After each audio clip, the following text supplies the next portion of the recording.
అందరికీ నమస్కారం. ఇదొక నమస్కారం.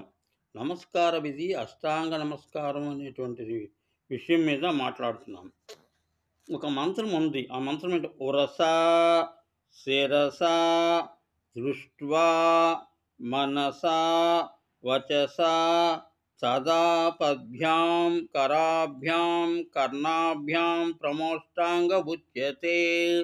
ఇది అష్టాంగములు అంటే మనలో ఉండేటువంటి ప్రముఖమైనటువంటి అంగములు ఏమున్నాయి, ఈ అంగములన్నిటినీ చదువుతూ భగవంతునికి సమర్పించడం. ఉరస అంటే మన పంజరం అంటే మన ఛాతీ, శిరస అంటే శిరస్సు, దృష్ట్వా అంటే చూపుని, మనసుని, తర్వాత వచస అంటే మాటని, పద్భ్యాం అంటే మన పదములు అంటే నడవడిక, కరాభ్యాం అంటే కరములు, కర్ణాభ్యాం అంటే కర్ణములు, ఇవన్నీ కలిపి మొత్తం 8 అంగములు.